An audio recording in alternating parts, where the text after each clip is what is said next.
And welcome to our September 2022 edition of the Every Second Matters chat that started back in 2013 with the end of the year where Obama had started the year with his challenge, his 23 executive actions.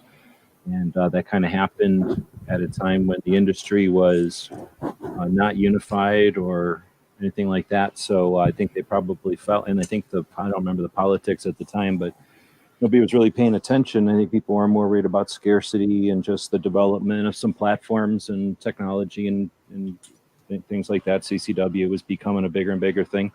So nobody was really expecting it. And when it happened, there wasn't any solidified resistance to the idea of the president using executive actions. And that was actually a pretty big deal.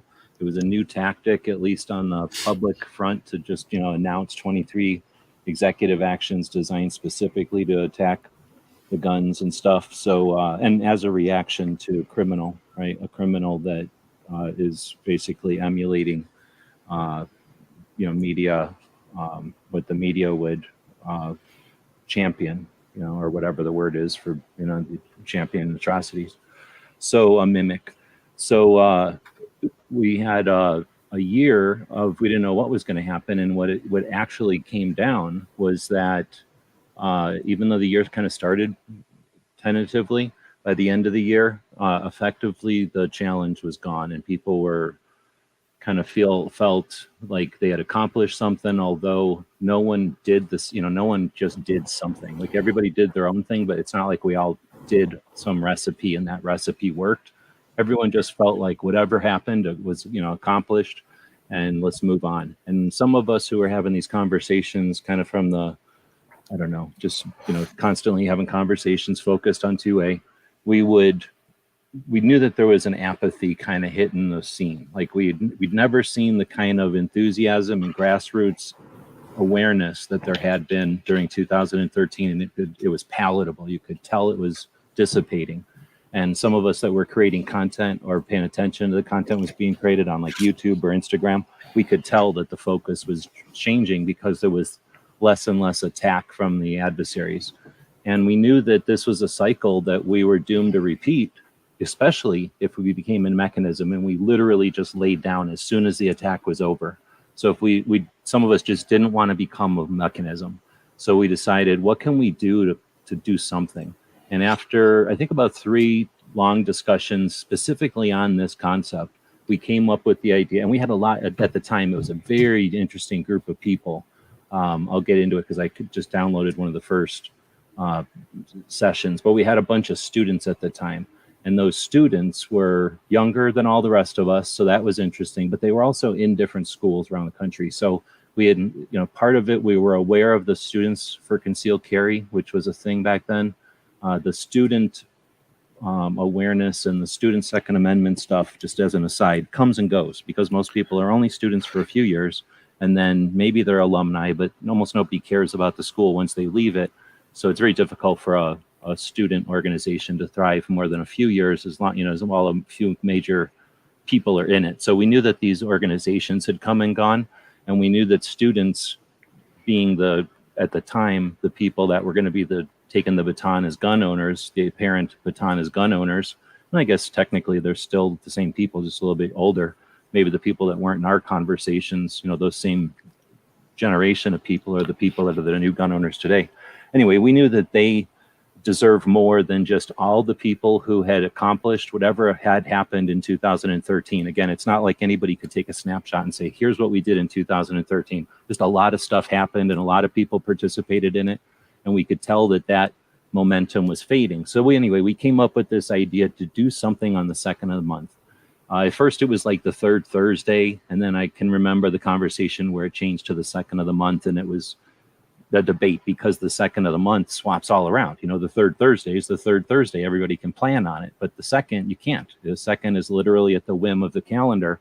Some people thought that was the best thing ever, and some people didn't like it. Well, here we are 13 years later, and people have carried the tradition in different ways. we built the thing in the tradition at the time of Pink Pistols. So in 2013, Pink Pistols was an entity that existed as a concept and then a website. And the concept was, if you're LGBT, whatever, then arm yourself. And if you want to claim that you're Pink Pistols, awesome. If you want to use that like banner, feel free. But there was nothing to join. There was no organization, no membership. Nobody had to do anything. There was barely a website. It was just a website to offer the information. And we thought that was a great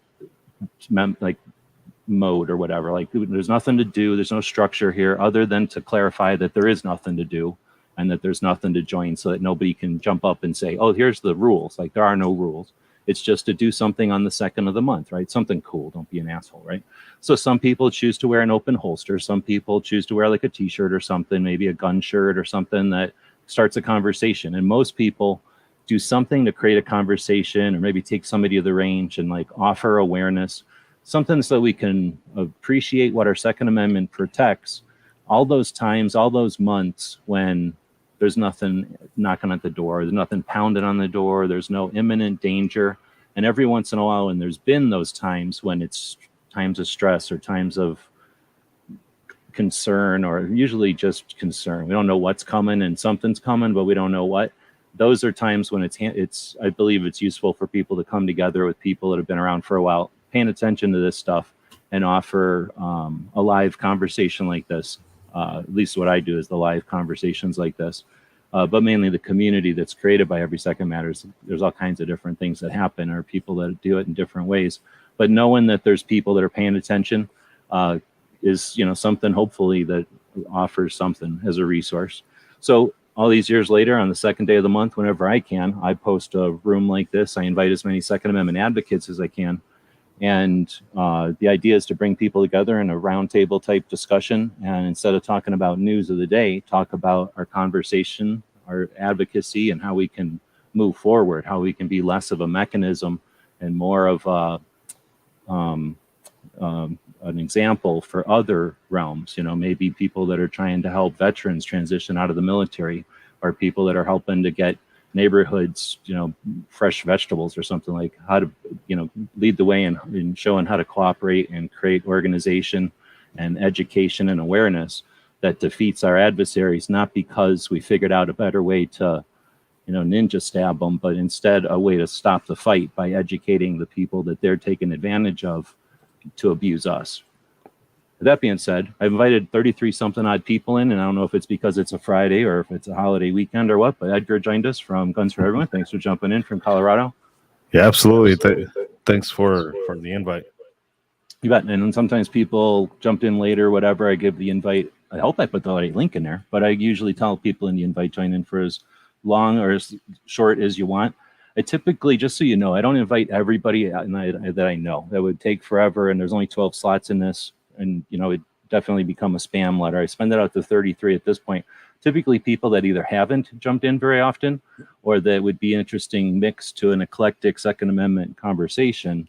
But also I try to go with people that have a perspective and a position and are able to have a conversation, because there's a lot of people that just like to bring other people's positions or bring the established conversation to the table. And we already know that one, so I'm trying to not necessarily feed the flames and create controversy, but just bring in some different folks so that we have not just the same conversations louder, but new conversations. Correct.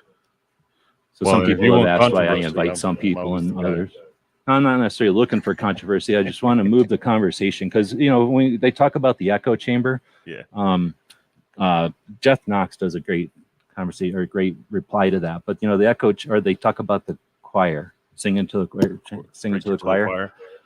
preaching to the choir. Yeah, maybe I think of singing to the choir, so I guess preaching to the choir is how it's supposed to be. But anyway, that whole idea is that, or he brought up that, if you don't practice as a choir, then you'll never sing right. You'll just sound like a bunch of amateurs. So you do have to. It's important, and you can make use of these conversations, but I think of it then as practice. If we're going to have these conversations and we're going to talk about the same old thing, then let's practice. And every once in a while, practice means let's stress ourselves, let's give ourselves a challenge. And then every once in a while, try something new, right? If you're trying to be a better jazz singer, every once in a while, sing rock and roll or sing gospel or something, right? Like get a better repertoire. And at the same time, we need to understand our adversary. So again, bringing, just saying the same old stuff isn't necessarily a great thing, but getting in there and practicing, I think, is good, because then we're just better conversationalists and better to express our positions when it's important. Correct. Anyway, so I had a couple of questions for today. We got a bunch of people watching us live, so I do appreciate the people that show up live. Kingpin was out there, 500 Magnum, Chiba, then Jason, and then me a bunch of times. And then I think if I'm missing anybody, Chris is out there, Tactical FUD, and Enrique Sonora from out here in Tucson. So going back, I created a couple of questions here just because I thought I was going to be sitting here by myself for a while. So thanks for jumping in. But I can ask you the questions too now. But these are questions for anybody who's joining us. We got a bunch of people joining in on a couple of different channels and platforms out there. First one would be, how do we, and this was, as people jump in, I'll just keep asking people the same question, but I'll ask Edgar now. How do we, people in 2A, Second Amendment advocates specifically, how do we navigate this election cycle differently in 22 and then in 24? Because I'm sure some of this is just strategic for the 24. From a 2A perspective? Yeah, as activists, like how can we handle ourselves, or how can we strategize to be better and just not the same old, right? Well, we've done a horrendous job at choosing leaders that support the Second Amendment, right? So, and this is tough for humans because we have other interests and we have other stuff that we might also want protected. I'm a freedom guy. I've never shied away from being a true anarchist, somebody who doesn't like government overall. But when I see people in the 2A choosing leaders, like it boggles my mind that people want Trump again when he's already proven that he's weak on the Second Amendment. And I know that his biggest thing was the bump stocks, and a lot of people are like, well, it was just bump stocks. Like we know how that goes. We know that story. It just starts off with just one thing.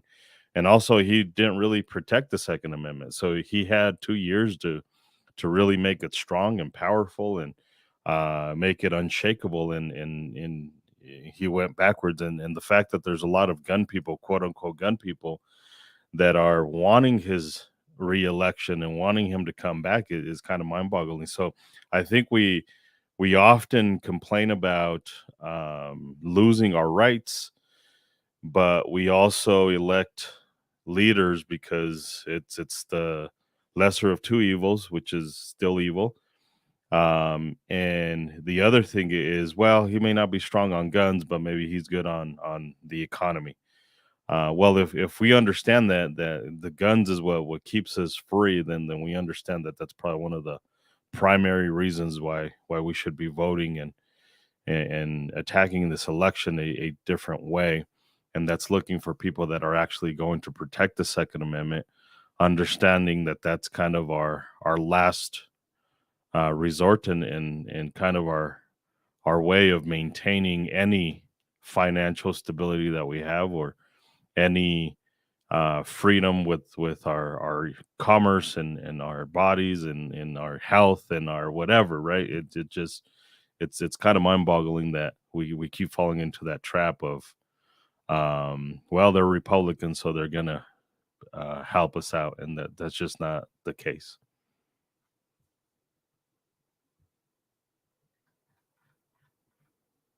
By habit, I mute here because I got so many fans running.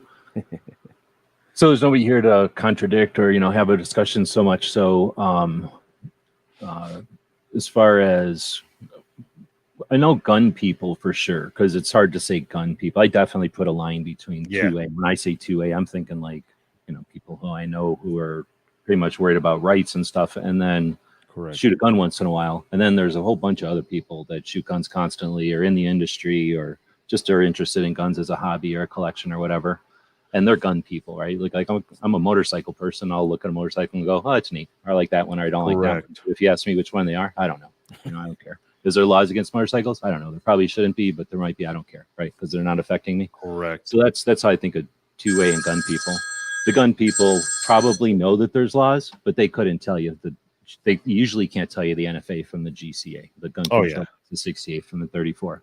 They know that there's a difference between them, and they know what they are usually, but they can't, and they couldn't point out Amanda Suffolk from Shell Todd, right? Like they just don't know what's going on right there. So when I think of 2A, I don't think any of them like Trump. I think some of them are okay. Definitely some of them are okay with Trump or dig him. But I think most 2A people, are like way past bump stocks and the take them first, the whole red flag bullshit, take them first, right correct. second. That That pissed was off a lot insane. of people. And I'm thinking the gun side, that's just everybody that owns a shotgun or whatever. I was talking about this, I don't know, the other day, yesterday maybe, that in one of my chats, that I went to an anti-gun rally in Phoenix, which I did go to it. It's like an hour or something, 2 hours from Tucson, to go to this rally a couple years back. And we went there, we stood around, and I had been to plenty of pro-gun rallies on the same exact place.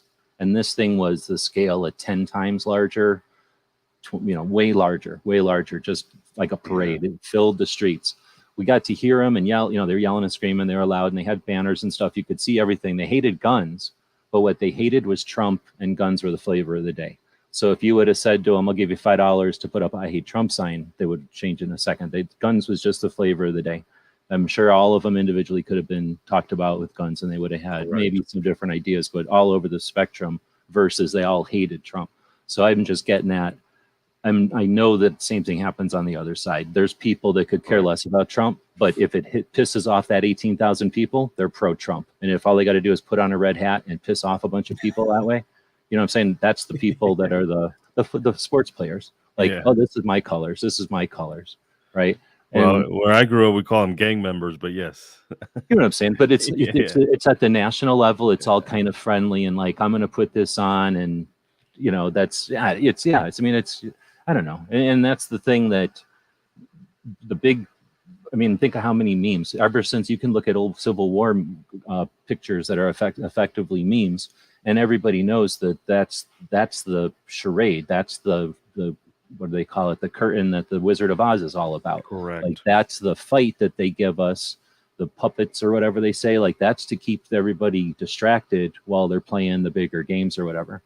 And that's where I think that, at least in the last few years, and I could be dissuaded because it's been a few years that I've been having this opinion now, but as I saw the frenzy, it seemed like, kind of lead up to some of these things and the lack of actual effort on their side, I got the impression that they understand that they're losing the old paradigms. Like they don't have the same old ways to control everybody. They don't have just the 3 networks, for example, and there's not just a few news organizations that people follow. So they can't really keep the narrative out there like they used to. So I kind of figured they're trying to do this last stuff while they still have the ability, but you give it 2 more elections, I thought even 1 more election, and there's just no chance that like NBC or CBS or CNN or any of these people are going to have any influence. But I don't know. Am I wrong? Or do you think those people, those kind of entities, will continue on through all this, or will all the stress and the weirdness of the last couple of years just have broken all the tradition, reputation that those organizations kind of? Because I think they have the reputation with our parents, but our children could care less about them, right?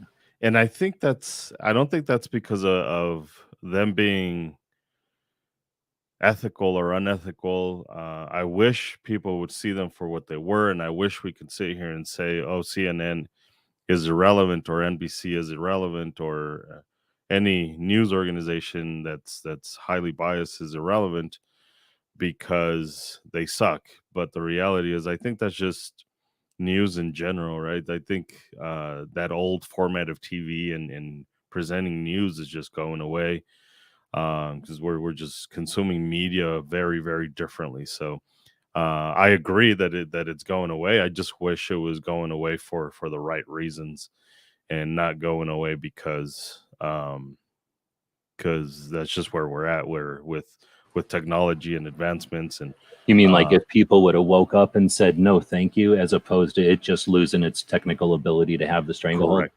Yeah, no, I agree with you. Like awakening versus it just slipped hold, because that leaves us open to the same vulnerability you're saying. Exactly. So now we're consuming the same media, but in a different fashion, in a different form.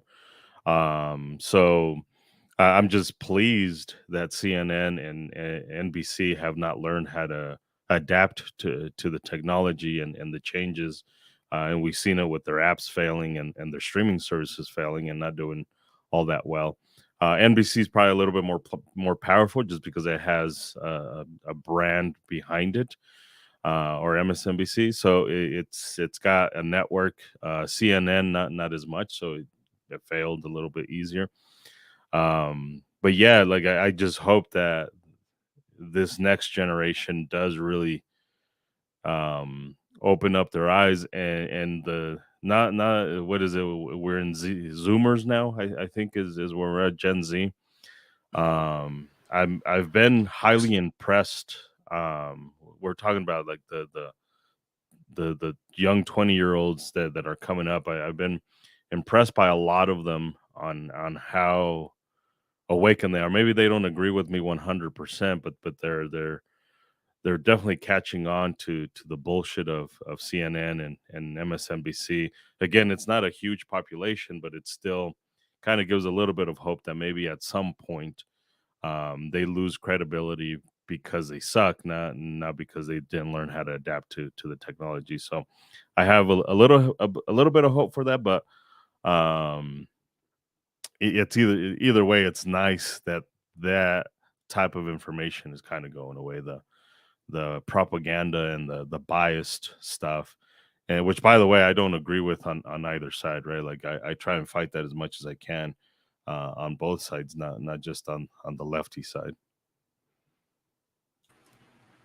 Well, yeah, there's needs to be a filter from both sides.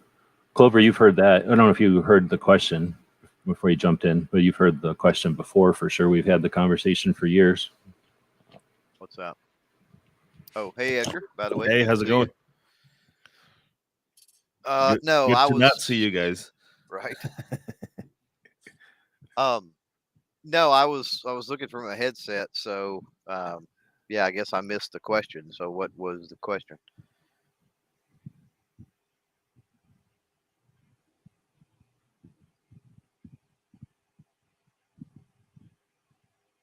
Oh, okay. How do we navigate the election cycle? Oh, Man, sorry, I'm muting myself. Sorry. How do we navigate the election cycle differently in 22 and 24? And then it evolved into the old question of when is the stranglehold of the networks going to lose to the freedom of the internet? So if you want to tackle both of those. I think it's already lost. I think what we're seeing is like somebody that's drowning, right? The last flails of them, whatever, trying to uh, get above water or whatever. I think Edgar's right. I think that we know this, where we were talking about the establishment politicians, we're talking about legacy media, and we see this even within the firearm community and that media space, right? Like those people are like old tech. Like they don't understand new tech. They don't understand. They're so far removed, right? Like I'm in a position, and I think all three of us are here, and there's quite a few of us that are this way. Like we're in the middle, right? We're not so far removed that we don't at least partially understand it, right? And we're not so far removed that we can't learn, right? And I think more importantly, we're not so entrenched in things that we don't want to learn. And I think it's a combination of all that when you talk about establishment types, not only the political structure but the media structure. So yeah, that's falling and that's failing. Now, I think even as we get more of the younger crowd into politics, into the even what we consider the mainstream media or we think of, right? I tend to call it legacy media because that's more what it is. I think the dynamic's going to change there. Um, Edgar was mentioning CNN. You're seeing some shakeup at CNN. Now, does that make it flip from a left wing propagandist to a right wing propagandist, or does that keep its interest? Who knows where it goes, right? But I think the point is we're already seeing that. We're already seeing the ramifications and the shakeups there, right? And then when we look at the younger crowd, I've been saying this for a long time. Of course, I've got many years working with kiddos, so I see it. And sometimes we look at them, and yes, they're still under their mom and dad's wing. They still live in the house, whether that's late years of high school, early years of college, maybe even out of college for a few years, and mom and dad still kicks in and helps with the rent or whatever the case may be, right? But eventually, and it's human nature that you rebel, right? You rebel against whatever it was. If you brought up in a super religious household, odds are you're going to rebel eventually. You might come back to that religion later on as you grow up. And then maybe the opposite is true. Maybe you grew up in a household, and I'm just using religion as an example. You could call it political party, whatever, right? Was seemingly with that adolescent, that younger attitude, those things were forced upon you, right? And then you get out in the world and you start rejecting everything that you've learned, everything that you've been taught. And so I think we see a combination of things. I think we see people that had a more conservative upbringing, and they want to reject that simply because that's just the nature of everything. As they grow up, as they experience the world, though, they start to wake up. And then you see directly the opposite happen with these people that they don't want to be under the thumb of their parents. They don't want to be under the thumb of their teacher, right? Well, our politicians, and that's what they are. They're not leaders. This whole BS when people call them leaders makes me sick to my stomach. There are elected representatives. They are politicians. And what gets me is this dynamic that has been created over time where politicians are like the parents, right? And they view the populace as their children. Like, we know what's better. We know what's better for you. We know what's good for you. We're here to take care of you, right? And so as that dynamic becomes more and more apparent, that also, I think, plays into the younger people, right? And that rebellious nature. They're like, whoa, wait a minute. What are you pushing on me? What are you telling me? No, just no. And I see that a lot within the firearm space and 2A specifically, right?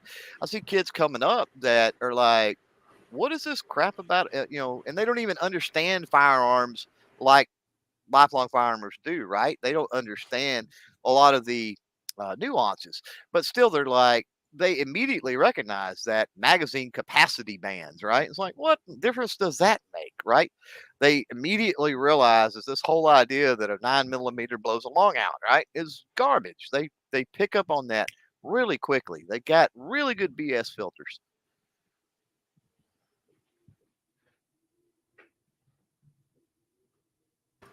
Sorry. So I'm typing to take notes because I think I'm better off when I do these things to take some notes, and I post them over on Substack as just a way to get some of the, I don't know, make it more sticky because we do cover so much direction, so much ground on these things. So you kind of answered it by saying that the kids I'm kind of summarizing it, but they're savvy enough to understand the BS and see that the politicians are trying to take that parent role. So my question would be to both you guys. Do you see the next gen rebelling in the way of like, I'm just going to do it and not talk about it, or I'm just going to do it anyway? Like that kind of rebelling, like I'm just going to break the law effectively, or rebelling like, how dare you? And let's be run for office and let's remove these and a lot of other stupid laws and let's change the way politics is by taking it over, like, taking possession, like owning it. How are they going to react to the being offended? Because I agree with you, I think. So I think here in Texas, it's going to be different everywhere, right? So the answer to that initial question of how do we deal with the elections, it's going to be different wherever you're at, right? In some places, I mean, you need to get the D's out and the R's in. And I'm not a D or R guy or whatever, but I mean that's just the options that you have and what you're going to have to do. Here in Texas, it's a little bit different. It's more, we got to get even the R's. We've got to get the establishment out. Like, we don't have a huge problem with being able to bat down to knock away what, liberals, Democrats, whatever, try to push. But the problem is we can't gain ground in anything because some of the entrenched Republicans. So we've got to shift in that to answer your question though, G, real quick. That way Edgar can jump in. I've already seen it. I've seen it over the last couple of election cycles on a local level here. I've seen 20-something-year-olds, 18 to early 20-something-year-olds running for city council, running for mayor, running for, and that's where it starts. Let's be honest. They get into those positions, they cut their teeth, right? And then they can kind of move up from where. We all kind of know politics is this progression. So, you don't want to take a 20-year-old and run him into Washington, D.C. You want him to cut his chops a little bit, or her to cut their chops a little bit. And the local level is where that can take place. And they got a better shot, honestly, at local level as well. Yeah, I do see them as being more willing to break the law, at least push that envelope a little bit Well, more. let's put it this way: the crazy new rulings Yeah. and interpretations that aren't law. So let's make it clear that they're not saying let's just break laws. Correct. They're just unwilling to comply with new rulings. So I just don't Yeah, yeah. Thanks. But even with laws, I mean, even with those, but yeah, like the whole Bryce thing that's going on right now, and the frames and all that. So I think they're a lot more willing to push that envelope a little bit more, push the issue a little bit more, understanding that there's got to be a purpose behind it, right? It's not just pushing for the sake of pushing. It's pushing for the sake of freedom and pushing for the sake of making a statement. But I definitely do see it a lot more in the generation that's coming up, which again, it's a good thing to see. It's something that I appreciate. I think even more willing than my generation to push that envelope a little bit more. We tend to believe that our generation is that generation of not taking any bullshit, but I think we give ourselves way too much credit on all that stuff, because our generation accepted the part of our generation, right? Depending on how old you are and all that stuff, where you fall and all that stuff. But our generation seen the assault weapons ban, and our generation seen the stuff that the Bushes did early on, and even some of it with Ronald Reagan, right? So and I'm talking about slightly older generation than me, but like we put up with a lot, and now we're trying to fix it. So we're trying to correct this, where we're trying to make it better, and we have taken a step back in terms of getting rid of some stuff, right? The Bruin decision really helped us out. But even before that, state by state, we were kind of regaining those rights back. But a lot of this is happening because that younger generation is willing to stand up and use quote unquote the cancel culture against them. And they're doing it pretty stealthy. They're doing it pretty low key. They're not doing it with a huge backing. A lot of it is just they're up against the cancel culture, the actual one, while using their tactics and their savvy to kind of infiltrate all this stuff. So it's kind of genius to see. It's kind of awesome to see in the background and the working, because it's if it continues on that track, hopefully it does what it's supposed to do, and it works out a lot better than what we've done before, which is let's just try old techniques, and let's just do the talking points, and talking points are going to get us out of this and all that shit, which it doesn't. Man, Triggerology has a good one there. So when we're talking about if they're going to break the law or run for office, I think Clover, and you talk about, where that depends for sure, right? Because some people are in California, I'm assuming. I mean, I know what it's like. I grew up in a state where it's shitty. So I fled when I was old enough to be able to, because I didn't want to deal with it. And as an individual, I couldn't, plus those other reasons, right? So I moved as a youngin'. But so I understand the people that are growing up with that weight and that resistance, right? They're going to be motivated to a whole nother level. They also might be frustrated at a whole nother level when they've, when it seems like it's overwhelming odds. I like to think, though, there are definitely some. You don't have to look hard. You can find examples of wins, right, for the underdog or for the individuals who stand up and do it. It's not every time. It's not a guaranteed win, but I think there's enough wins to be motivational. But as far as like the pushing things, I think, and you kind of mentioned using the cancel culture against the people who use the cancel culture as a weapon. I'm thinking of that as like hacking 2A. Like Yeah. we're figuring out ways to accomplish a lot through not necessarily just one method, right? And I don't know, is that something that can be orchestrated? Do you think that's something is kind of off the topic, but since we kind of got towards this, do you guys think that this, you guys have both heard me, I think, talking about hacking 2A or coming up with some system that we can hand down that this protects our rights, right? Like this is a way to protect our rights. And I don't mean like, I mean just a combination of the soapbox and the ballot box and all that kind of crap, right? So here's something that can protect us by some strategies to work together and to resist. Is that something that we've got on the horizon, or is that on the far horizon? So I don't think it's orchestrated. I think it's just happening, right? Because these people have the. Oh no, I think it's fallen together too. I think it's the same way that good code comes out of a bunch of people have an interest. The code's there, and people open source it, and it happens, right? Correct. Absolutely. But it's not necessarily coordinated. It's not necessarily people just take interest in, and so I think it's just happening organically. And I think it's going to happen a lot sooner than we expect. And for me, anyways, somebody who's a nihilist and somebody who is not necessarily very optimistic about the 2A and what we can accomplish. I've been very vocal about how pessimistic, in fact, I am about the 2A, how stagnant it is. But I've been pleasantly surprised on this new generation and the turn that they're taking. And I see it in classes. I see that new generation come in.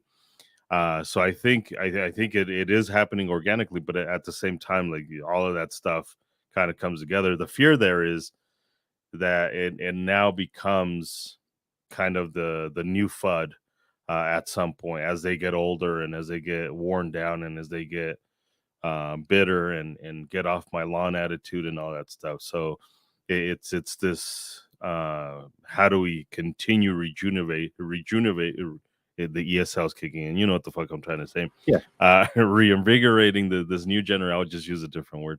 That's my tactic my whole life as an ESL person. I can't say, just use a different word. Reinvigorate the new generation and keep it fresh. Because that's business, that's tech, that's everything. Is if you stay old and if you stay in that old mindset, you can't adapt to that stuff. So I don't think it was orchestrated. I think it's organic, but it's naturally coming together. I definitely agree. I don't want to interrupt if Clover's got something to say on this, but then I don't disagree that it's organic. But I guess my question is, how do we influence so that even though it's organic, we can stimulate it or make it happen when it needs a catalyst, give it a catalyst. I don't know. Did you want to answer that one, Clover? Do you want to think about my kind of theory of hacking 2A? Will that happen sooner or later? Will it happen with somebody orchestrating it, or like we're saying, kind of just happen? I agree. I think it already is, and I think it's happening organically, and it everything happens in cycles, right? We always talk about history repeating itself. What's funny about that, if you look at the rebellion that went on in the 60s, all of those hippies are now the old codgers in political office that are keeping everybody else down, right? And they're doing the exact same things they fought against. And now you've got this flip, right? The cycle has come around. And, I think, just like they were able to, seize power, get into places of position, change the world, so to speak, back then, I think it's gonna happen again. And if you look back even then, I can't point to anything and say there was this grand orchestration with that, the freedom and love and whatever movement of the 60s. I can't look back and identify anything. Now maybe somebody who lived it during that time and lived it, maybe they could, but me just going back, I don't see, it looks organic. So, while yes, I think there are things we can do on a micro or maybe a macro level, right, to help it along. I think we've got to let it work organically. And that's a big problem because that in this day and age, especially, the vast majority of people lack patience.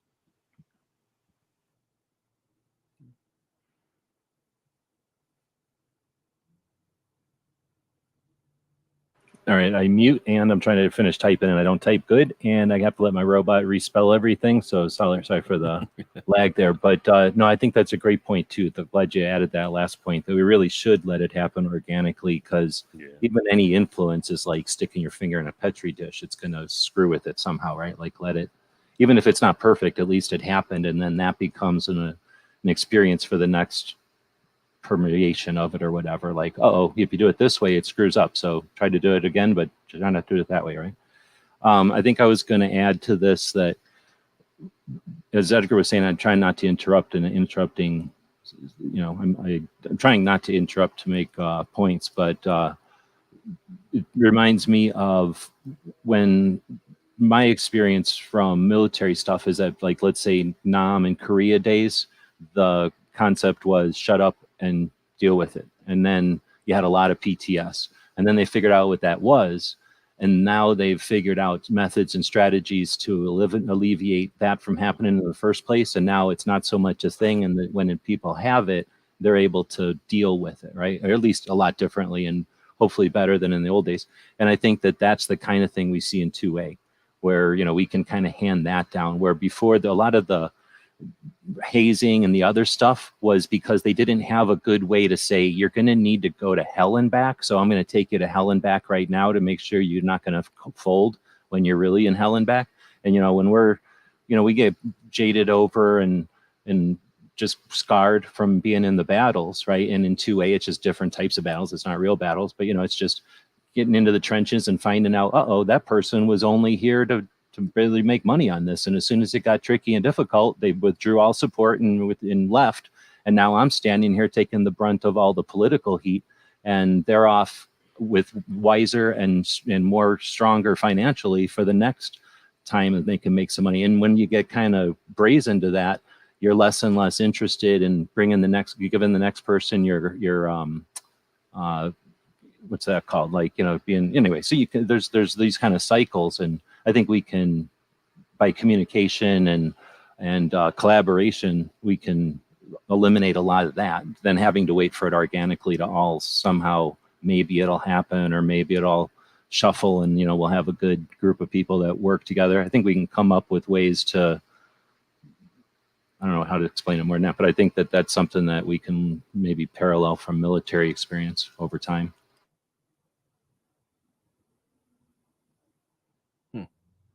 All right, so the next question would have been along the 2A side. I'm scrolling way back up to my questions up here. And these questions, whoever's watching this live, you are able to answer these for free. We worked it out with YouTube. You can answer these questions in the comments if you want. So I'm going to ask Edgar and then Clover, what skill sets do Second Amendment advocates need in 2022? What would you recommend? If you're a Second Amendment advocate, what would you recommend they arm up with skills-wise? I think one of them is the willingness to put in the work, because it's tiring. If you're a serious activist, right? If you're a serious person that's actually passionate about this stuff. I'm not speaking to the casual crowd. I'm speaking to the people that actually want to be in the fight. The endurance and the willingness to just fight. I think everything else, to be honest with you, kind of comes with, right? Like, at first you're not that intelligent, you say a lot of dumb shit. I know it's true for me, and it's true for most of us. And the longer you're in it, the more you start to absorb how to attack, how to say stuff, how to approach situations, and you do it more tactfully, and just like everything else that comes with age and that comes with experience.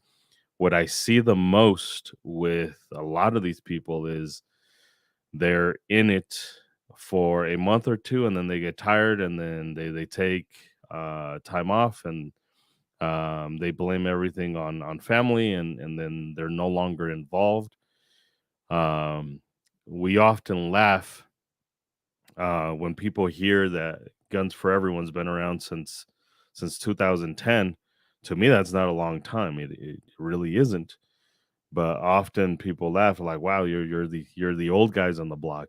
And then there's people that have been around since the early 2000s, and that's really only 20 years. And to think that 10 to 20 years is a long time in the gun community, that just gives you an example of how tiring it can be, because most organizations I've seen in the 12 years that we've existed, I've seen organization after organization come up and just almost instantly fold, and it has nothing to do with um, their ideas or anything other than they just couldn't execute. They just did not have the drive to put the work in. They were in love with the idea of being activists, but they did not want to put the work in. And I think that's true for anything that you want to do. It's just very basic. A very basic thing is if you run a business and you're not willing to work it, it's not going to work. You can't say I want to run a business and take 15 vacations a month, and then 3 sick days, and expect it to work. It's just not going to work out. This is tiring. I don't have to tell you, G Webbs, you've been doing this shit since the early 2000s, almost fucking daily. It's tiring, and you don't see too many people that are willing and passionate to put the work in, and that's disheartening. That kind of breaks my heart. It's like an expectation thing, right? Because if your expectation is to go another day, then it's not that hard. But if your expectation is to win, then it can be draining, right? Because there's never there's mild wins, but there's never finish lines where everybody takes a break and forgets about it and remembers old times and then has to rally up and fight again 8 years later. It's more like you're saying, constantly. Yeah. Clover, how would you answer that one? What skill sets does Second Amendment advocates need in 2022? So I think first of all, I mean, the work ethic that Edgar's talking about, because I'm going to go a little different route with this, because I think that because most people are apathetic, most people are lazy. There's an old saying that, you got to meet people where they're at.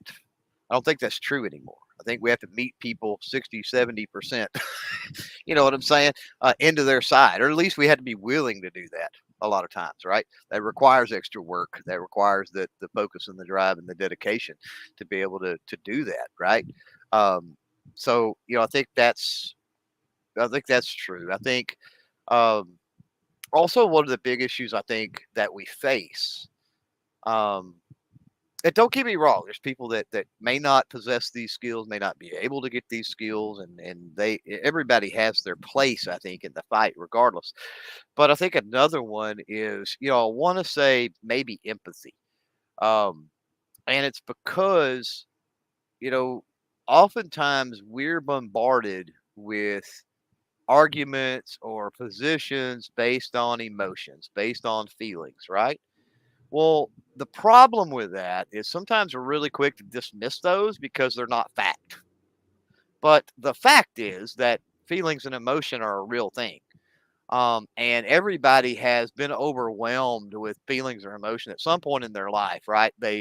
You, if you stop and you think about it, you understand that people can become, overwhelmed. And so if you understand that and you're a little more empathetic to, you know, I'm not saying justify or anything or anything like that or coddle anybody, but somebody that is afraid of firearms, let's say because they had a uncle that committed suicide, that's a real thing. I mean, we've got to be able to address that on some level, those feelings and those emotions, right? Then we can, once we address that and we agree with them that, hey, what you're feeling is normal, you know, and maybe we've got personal stories we can share. Maybe we can, align with them on some other things and make them feel better. Then we can start talking about, we have program mechanisms within our community, right, to help deal with some of that. We can bring that stuff to light, right? Then I think the final component we hit on it earlier is technology. I mean, the anybody out there can create some type of social media account and almost instantly increase your voice. You may only increase it from the 10 people you normally talk to in a day to maybe 20 or 30, but that's threefold, two and threefold. So learn to, and even if you are not the type of person that is a free thinker and comes up with great memes or great blurbs and posts that you write, right? Really insightful or inspiring. Get on these mechanisms, these platforms, and share other people's stuff. Share Edgar's stuff. Share T Web stuff. Share um, Kevin Dixie stuff. Tony Simon. Whoever. Right. Help. You can not only amplify your own voice, you can help amplify others' voices, which is just as effective, I guess. That's what I'm trying to say. Yeah.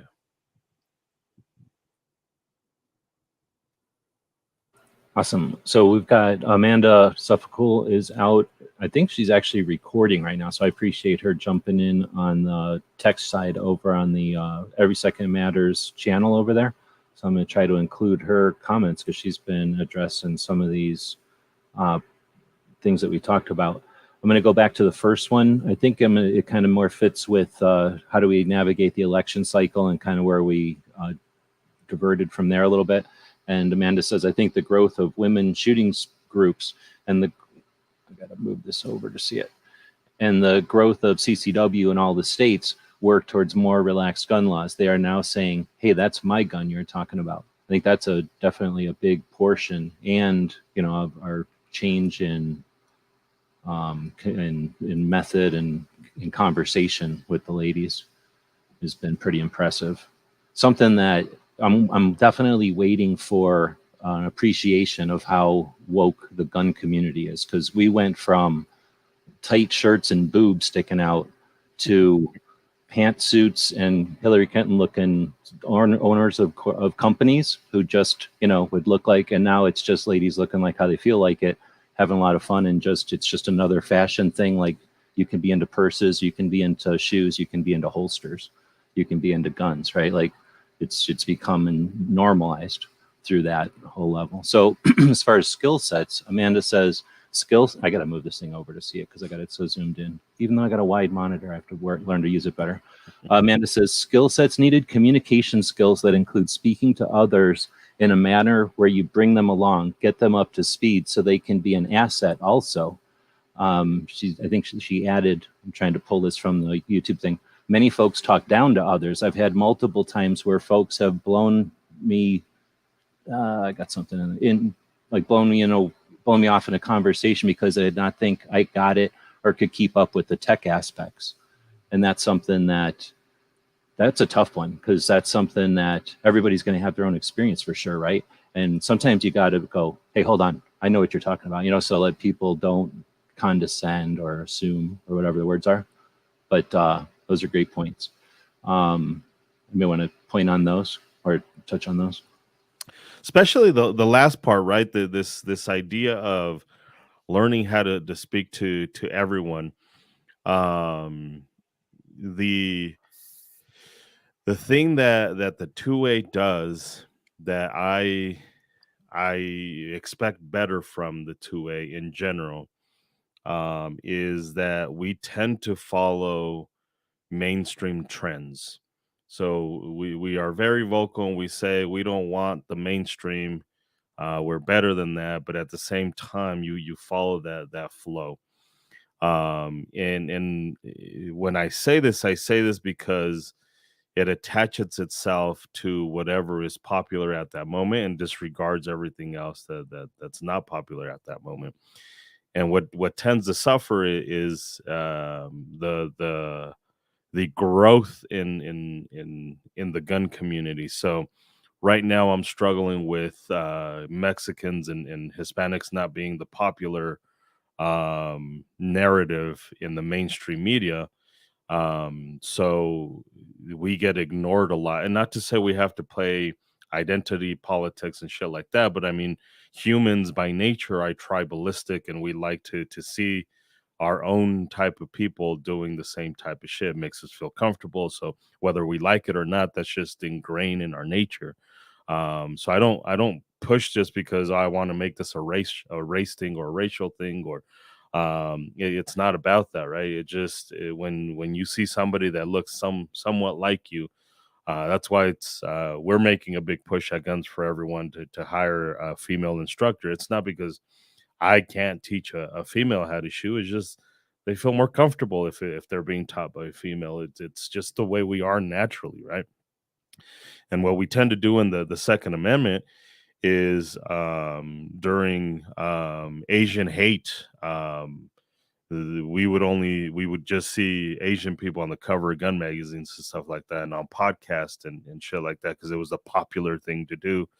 During Black Lives Matter, we would pump up our black friends a lot more, and this is shit that we should be doing all the time, right? Like we should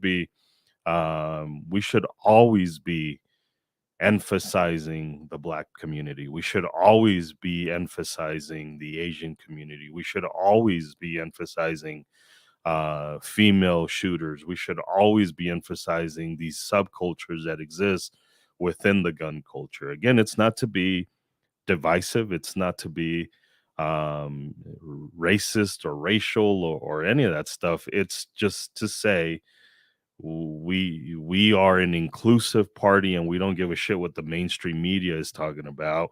We are always in this together. But I'm telling you, during right now is here in a few months, quote unquote, Hispanic Heritage Month. You won't see me or any other Mexican on USCCA magazine. You're not going to see me on Recoil magazine. You're not going to see another Mexican on Recoil magazine, right? But during those moments, you'll see. And again, it sounds hateful, but it's not. It's just we got to be better.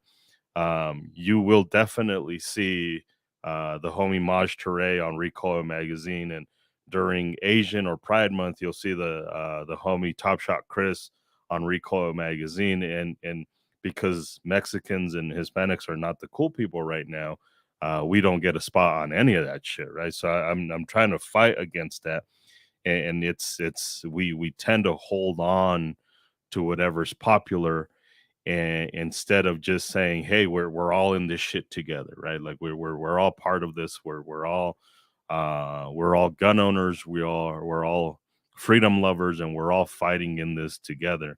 And it's a fine balance between being somebody who wants to advocate for that stuff. Like if we're all in this together, then we should all be in this together. We shouldn't be playing the same games that the mainstream media game. And then and so it and that fine line of that's what I'm fighting for, and it's just like you just want Mexicans to be highlighted. That's just not it. We just kind of all have to, if we're supposedly better than the mainstream, then we shouldn't latch on to that stuff. And I think that's part of that mentality is just when you see somebody and get or hear about somebody being blown off because of the way they appear, or maybe they're not tactical enough, or you're a female and I'm a male, or whatever the case may be. Is just a lot of it is just we haven't snapped out of that mainstream pop culture mentality, even in the gun community. I think I see a little different. I see it a little different way.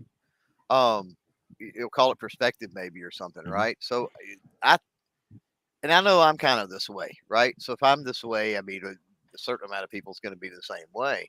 That 2A is so. You mentioned the word inclusive. 2A really is, right? Like me and whoever that falls in whatever category, as long as we enjoy the Second Amendment, we enjoy firearms, we go to the range, we talk about firearms. We can align on absolutely nothing else, and we can go to the range and have a good time. And so it's really, it transcends all those boundaries, right? So if we're in a situation to where we advocate for something, we eat, sleep, breathe, live something that is so inclusive, is it possible that we inadvertently forget about certain groups because our mind is not on that? Our mind is on 2A. When I see Edgar, I think Edgar. I don't think Mexican. When I see Maj, I think Maj. I don't think black dude. When I see Chris, I see Chris. I don't see, you know what I mean? It's like I don't see that. When I see Amanda, I mean, maybe. But when I'm talking about woman, it's kind of hard to not distinguish between that. But you get what I'm saying, right? You are you first, right? It's like Correct. You're not. And so sometimes I think that I hear what you're saying, but I think that what happens is you've got people that they're not thinking on that level. And then when the mainstream starts to push a certain narrative around color or sex or religion or creed or whatever it Right. is, right? Then people start thinking about that. Like earlier, I put KD and Tony back to back when I mentioned people to support. I didn't do that trying to push a black narrative. That was the first two people that just come off the top of my head. I was thinking people doing the work, right? And so it, it, I think maybe it's a involuntary reaction sometimes to what they're pushing. Well, I Yeah. think that's what you're saying, though. Why I was going to answer what you're talking about is what when you're talking about what's the word, like the reflex or the unthought, what's the word, I can't think of the word, the unconscious reaction to what's presented to you. That's when what they decide to present to you is programming, and that's how they programmed, right? So the opposite of that is not just to do whatever the opposite is that they're programming, because that's just the other side of the tetherball game that they're playing, or the other side of the ping pong game. But the opposite of that is to think for yourself and to not play their games at all. I think that's what Edgar was saying, is if we just default to hey, we're playing football this season. Hey, we're playing this season. Hey, now it's the season to do this. Now it's the month to do that. Now it's your turn to do this. And you just reflexively, maybe that's what he's looking for, just do that crap, then that's bullshit. And that's part of the going along with the status quo and all that. And I think that in the gun community, I think along what Clover is saying is because it's foundational. And a couple other things. This is 2022. There's fewer gun ranges than there's ever been. There's fewer public places that we can go that there's ever been. So the gun community, being a person who likes guns and wanting to do something with that gun, you have to go to a place to buy it. You have to go to a place to shoot it. You have to go to a place to talk about it, right? And those places bring everybody together, and they give us an opportunity to learn about each other and who we are and what we value. And that's the thing that we can bring to 2022, is that instead of the old days where you could literally own a gun, go in your backyard, in your cornfield, wherever, right? Whatever place of the country you are, you could just live on your own property and be a gun owner by yourself. That's really difficult now, because you can't even go buy ammo in some places without having to go interact with other people. So that's an opportunity that we've got. And I think as gun people, we've got an opportunity that very few other realms have. I mean, motorcyclists, probably there's everybody in motorcycling, right? Probably everybody likes having fish tanks. Probably everybody likes eating tacos or whatever.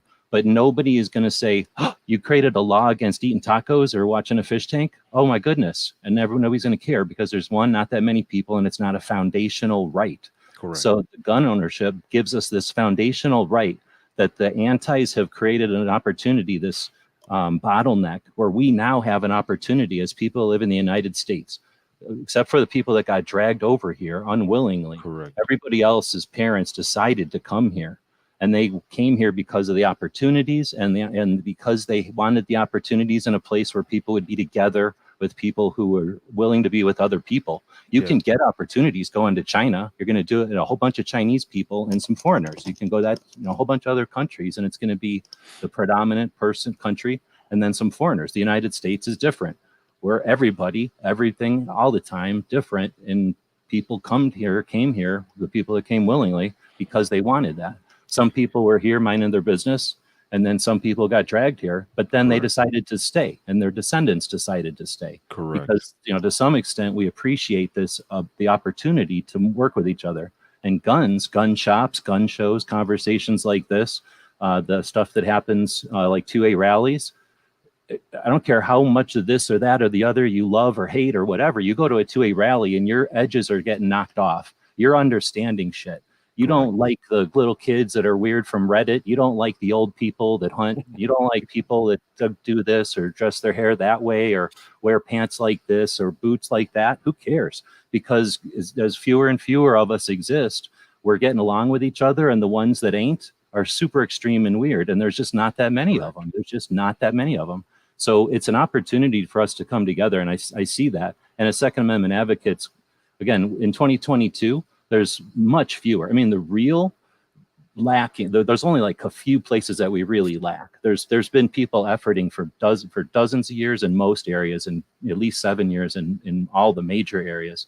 It's just a matter of awareness. So Second Amendment advocates, I think we do our best to just make others aware of the efforts that are out there. And luckily, for just about every realm, whether it be a region of the country or an area of shooting or a part of people who are pulling the triggers or whatever it is, there's going to be an option or two. Right? There's almost all these organizations have had time to exist long enough for people to go, I don't like doing it the way you do it anymore. I'm going to do it my own way. And now we have two options, which is even better. And hopefully we'll have 3 or 4 for some of these things. But there's really a couple of things we're lacking, but there's so many things that we're not. I think awareness of that is one of the things. And then I just wanted to put out there, kind of going backwards, that without interrupting Edgar the first time, I think learning the social platforms as tools and using them, and kind of what Clover said to address both of those, to like add on to what both of them said, and Clover kind of addressed it. Even if you don't decide to turn on a camera or pick up a microphone or do anything else like blog or anything like that, just having an account and interacting with the platforms that you like, that you value, and clicking likes and subbing and sharing when you want to, doing what your level of comfort is with sharing what's out there, does wonders. That's really how the systems work, right? Is one person puts out some content and it gets distributed and goes viral. Well, it takes everybody else as the people that make it go viral. So realizing your position there, we don't all need to hold cameras or nothing. Those that are going to hold cameras, I agree with what those guys said. I just wanted to add to that. Yeah.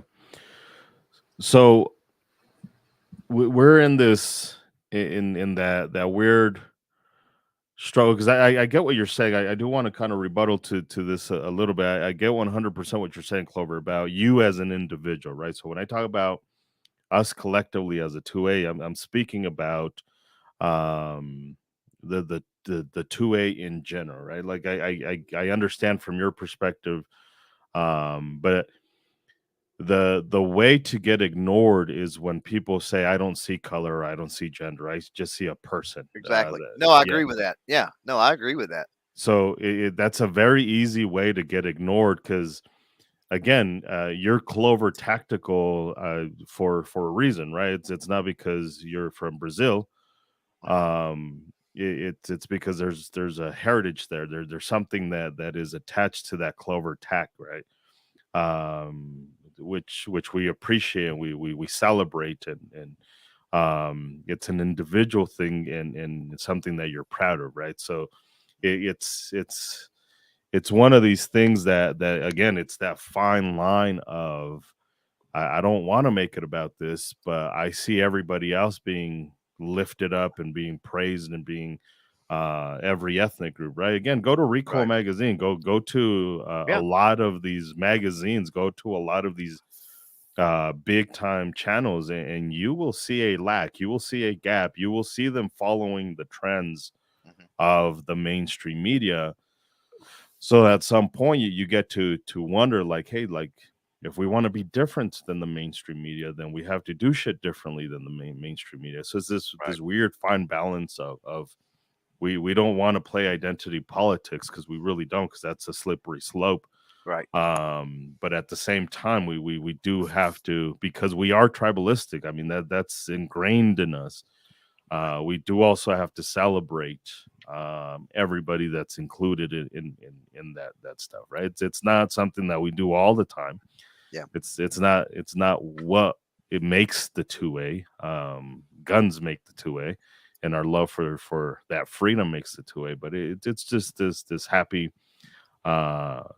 medium of where it's at. And I just haven't seen it in the gun community. So this was just because that's how we end up with people getting blown off and being disregarded. And so it's an interesting conversation, and very nuanced conversation, one that I always like to have, though. Well, I didn't say what I said. Right, to like argue. Correct. I mean, because I agree with you. Yeah. What I was wanting to make people aware of, because this conversation is being heard by obviously more people. So, but is that you're absolutely right, that if we are open and we don't see color and we don't see sexual persuasion and we don't see all of those things, right? We just see people for the individuals they are. We tend to celebrate individualism, right? And if we do that, then you're right. we lose out on opportunities by overlooking people that may fit into certain categories. It's a positive thing that we're so inclusive, but if we're not careful with that, right? You're absolutely right. I agree with you. That has a point where it becomes detrimental. That's kind of what you're saying, and we have to be aware of that. I agree. Correct. Well, I wanted to put in there just to the point where I think what you're talking about, Edgar, when you're talking about, or as you were saying the stuff before, is like the whole idea of like illegals and they don't want to bring up anything because of the border and blah, blah, blah. But my thing has always been, I live in Tucson, so, for some reason, everybody's constantly blabbing to me about it like they think I want to close the border all the time. But, I think we'd be a lot better off if we realized that the people, again, my thing is we're the country where people come to, and the people that are coming here ain't coming here because they were so well off and they hated guns. They're probably coming here to exercise a right that they share, that they want to have, right? Like that they feel they have, and they know in this country it'll be recognized. So I think that is a challenge and an opportunity, again, for the community would be to champion the everybody, whoever's coming from whatever country, because it's because at this point there's people coming from floods, there's people coming from war, there's people coming from the drug war, there's people coming from just bullies, right? There's people coming from crime, there's people coming because they just want to come here and be awesome in this country where we're capitalists and shit. And I think that, again, when we're talking in 2022, how do we change the game? Have Spanish speaking classes for, teach English and Spanish back and forth. So the Spanish native speakers teach the English native speakers how to speak Spanish, and vice versa. The English speakers teach the Spanish speakers how to speak English. We do that while talking about civics and joint things that we appreciate, the stuff that they might teach at Appleseed or the Paul Revere thing, right? The things that are foundational to the individual rights and the liberty that protects that, that kind of stuff. CCW classes, perfect opportunity. That's something that would be awesome. Wouldn't that be a cool thing to see in 2022? As far as like, let's see gun shops, I don't know, have some organization that facilitates that with some kind of workshops or booklets or some posters. And then boom, let's see that happen. And then try to tell us that we're afraid of people immigrating. I'm pretty sure we're all here from immigration, like say they're enforced or desired. Yeah, correct. And it's a benefit for the Second Amendment, right? The Second Amendment, because that's ultimately the goal. The goal is to grow the Second Amendment and make it a strong, healthy amendment and a strong, healthy culture. The importance to that is evident because we live here, right? One of the things that I mentioned in the article that I wrote about the stuff that you do is whether you like it or not, the history of the 2A, like everything in your life, if you live in the U.S., whether you like it or not, the history of the 2A is embedded in that lifestyle. If you like to eat, if you like cars, if you like whatever it might be, because it was all obtained through guns, right?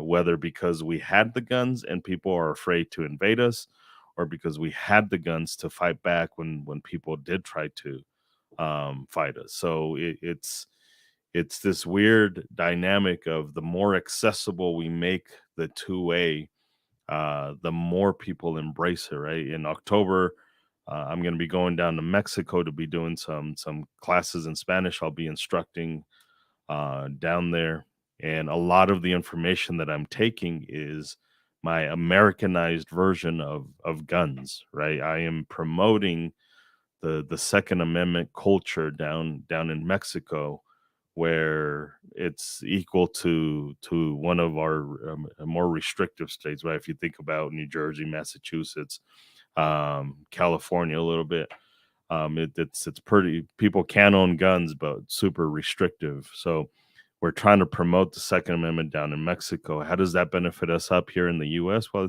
it's called commerce. It's called an industry. The more these people are aware about this stuff, the more they consume G websites and Clover Tech, and they can participate in classes put on by Dixie, and classes put on by Guns for Everyone, classes put on by the Solutionary Center. So there's a lot of this stuff that kind of intertwines with not being so led by the mainstream and just doing what is valuable for the Second Amendment. They're just making it as accessible as possible to as many human beings as possible. There's a reason why I work with people I don't agree with politically. I work with the Socialist Rifle Association. I'm not a socialist, far from it. But they like guns. These motherfuckers like guns. It's weird, but you hear them talk about, you go left enough and you'll get your guns back. You won't get everything else back, but you'll at least get the guns back. And that's a means to kind of fight back for your freedom. It's this weird dynamic, but we don't wait for it to be popular in the mainstream to like commies. In fact, when we say we work with commies, often the response is, "What the fuck? You're working with these people?" And like, we're proud of it because they like guns, right? We don't agree on anything else. Quite literally, we don't agree on anything else. But there's one thing we agree on, and that's guns. And if we're really guns for everyone, if we really believe in having that freedom for everyone, then that includes the fucking crazy ass commies. Yeah, I mean, obviously the presentation, some people ain't gonna like the words or whatever, but it's legit. Like, let's take it to felons. So, some people are like, "Oh, felons shouldn't have guns." Guess what? Felons have guns right now. They're gonna have guns. They always have. They probably got some in jail. Like, that's just the way it is. Like, Al Capone and them kind of felons had guns. And, Colors and the movies of the '80s, those gangs had guns, and now the cartels got guns. And saying, and nobody wants to talk about it because they're not really gun owners. They're criminals, I guess. But they all got guns and they ain't killing themselves accidentally every day. Once in a while when they're drunk, I suppose, but they're Correct. probably carrying around guns just as much as cops and CCW holders. So they're just as aware of how to not hurt themselves with it. And, I'm saying, like, that's one of those things where once we understand that, we don't have to love it and agree with it. No, but I'm not condoning it, but I'm just aware of the fact that there's all kinds of gangbangers in every single state and every single city and every single area that have guns right now, and they're carrying them around illegally.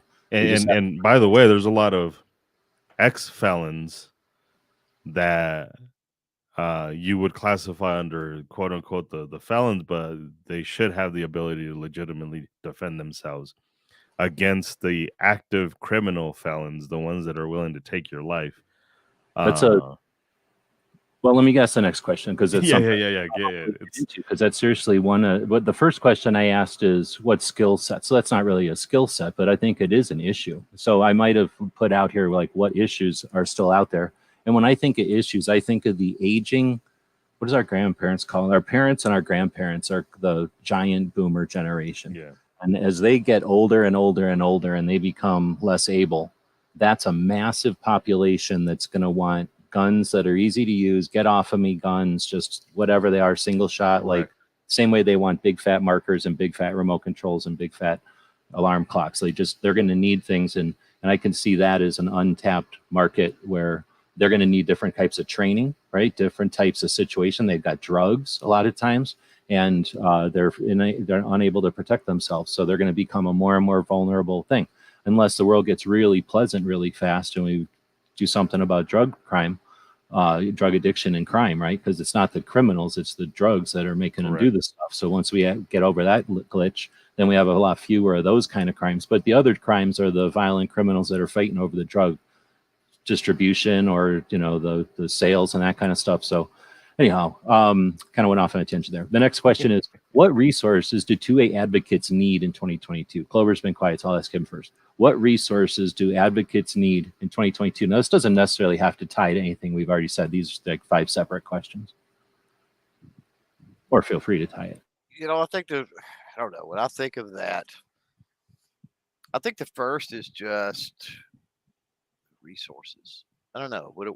Awareness, I guess, would be a resource, right? connections, No, I'm going to call that a skill because I'm thinking networking. resources like money, stuff, Well, time. I mean, money is a given, and money leads to time, right? So, I think that's got a big bold heading on number one on money, sure.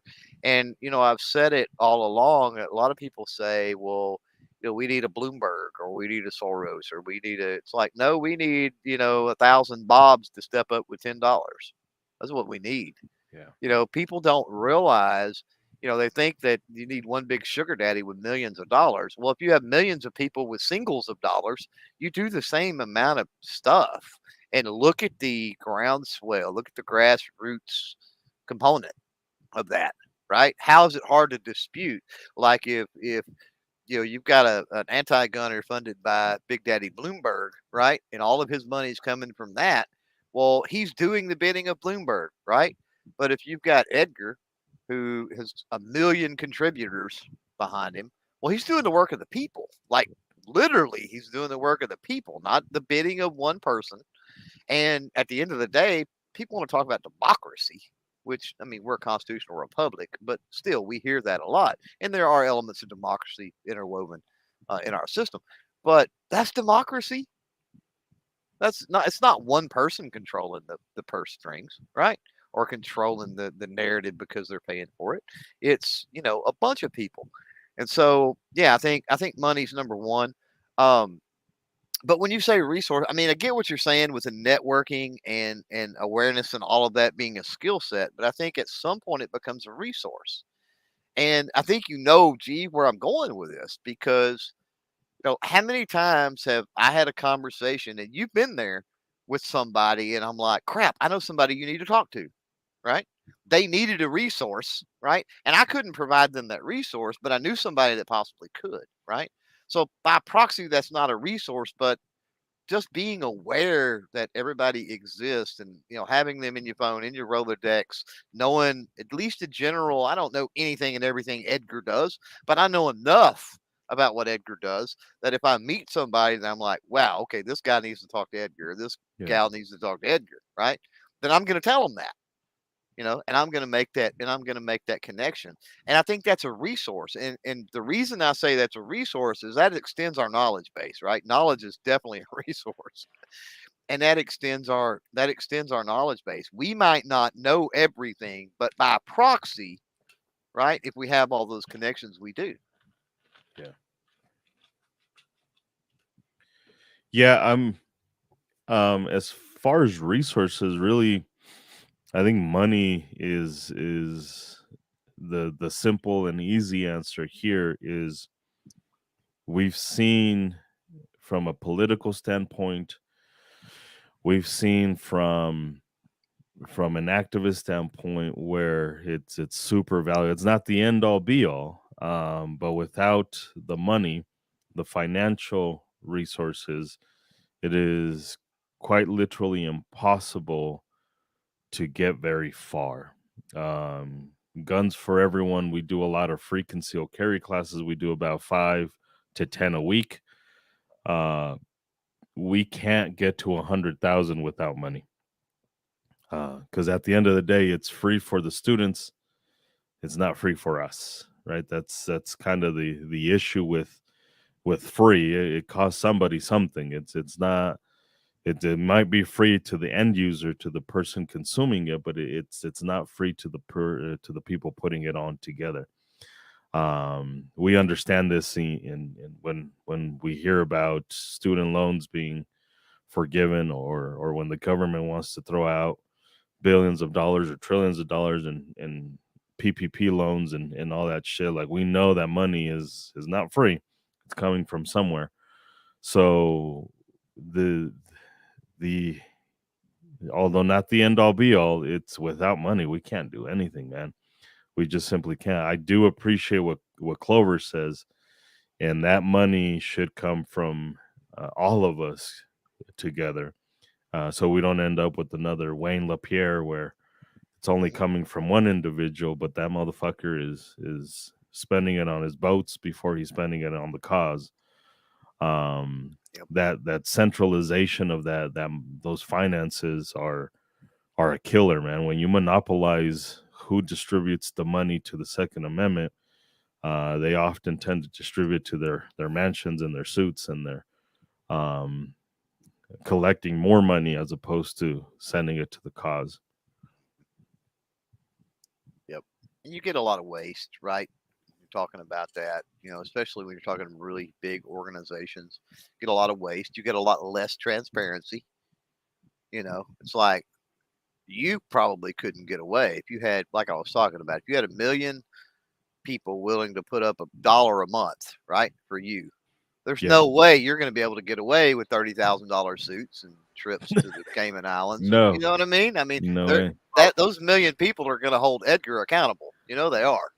I apologize because I've been texting a little bit there, so I'm going to try to jump in and if I step on anything you guys said. But I think in 2022 for this, what resources do advocates need? I think more. I mean, I've been working on a knowledge of our past, because without an understanding of our past, it doesn't have to be from one source, but at least an understanding of our past that's complete. And even if there's debatable or challenges to a perception of some element of our past, I think we do better off if we all knew the timeline, we all knew the order of succession, we all knew the players, so that we're just all stronger going forward.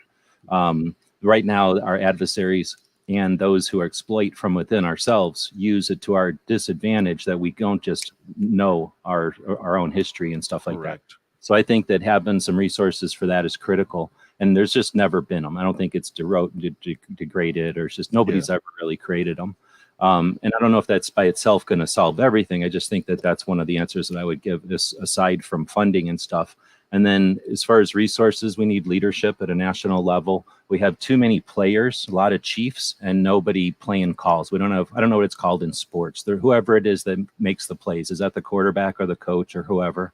I just don't know sports, but we need the person who makes the plays, who understands what the capabilities are of the elements, and then knows tactics and strategies of the antis or our adversaries, and then makes plays. And I don't want a sports person, because those are usually weak, and they're usually, just single focused, who believe in game play where you win with a finish line or a score.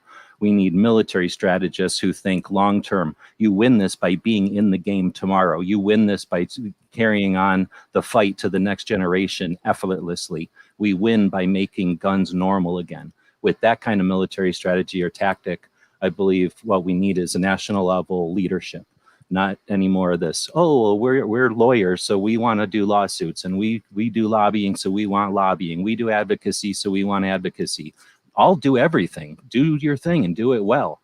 Now let's think about everybody's trying to get their own funding. That's stupid as hell, because now they're fighting with each other. And then you've got people in certain states that Edgar might know that suck $16 million out of the industry. And as soon as someone challenges them on gloating about it, they get fired. So we're talking about, we've got elements that are able to harvest money out of our group, out of our community, out of our culture, that are not known because we don't have any kind of national level leadership that pays attention to that. And it's not like the NRA did that and is gone. The NRA was doing good at lobbying, but obviously that's a battleship that was going in a direction, and they didn't ask people what direction they were going to go in. They just went in a direction, and certain people went with them or kind of went in their direction, and other people, didn't. And that's fine. We need all these different tactics, but at some point we do need at least a group of generals to get together at some point, or somebody to start doing something, because we need something more than just random happenstance and reaction, which that's what Edgar was kind of talking about earlier, I think, too, is we become susceptible because right now all we do is amplify jerk reactions and congratulate financially the first person to react to everything. Oh, you're the first person to react. You're the first person who told me about this. Ding, ding, ding, ding, ding.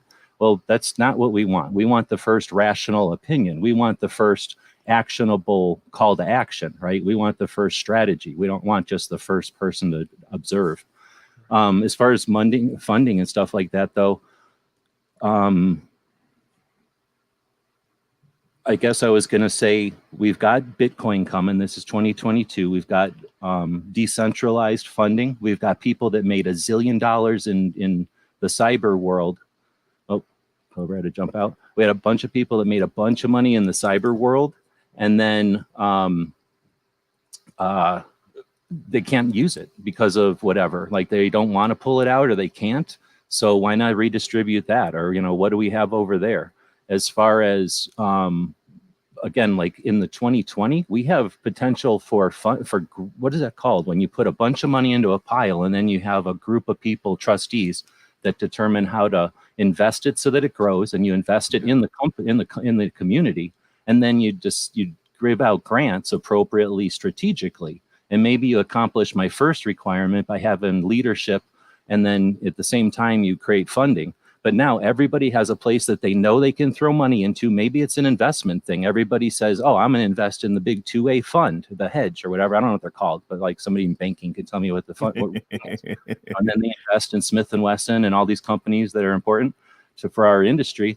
And then they take that money and the some of it goes back to make sure it stays, what do they call that? A trust or a fund, so endowment, so that it stays there forever. Correct. And then it always grows, and they take whatever extra can be surgically removed and distributed so that you create strategically new layers of the community. And what's stopping us to have one of those? Why isn't there one of those for the people that like revolvers, and one for people that like shotguns, and one for people that like CCW, and one for people that want to get rid of the NFA? We're too clicky. We love clicks, For sure. and that's part of the reason why it can't happen, right? Like we've tried to we bitch about stuff, and then when the solution comes about, well, my person didn't do it, so I don't like that. It's not my person. I'll wait until my person does it. So we're very much like that in the Second Amendment, and we don't grow. One thing that the Democrats have down, that because I've ran for office twice. I'm not very proud of saying this, but I was part of Romney's campaign. This is when I was fully into politics and all of that shit.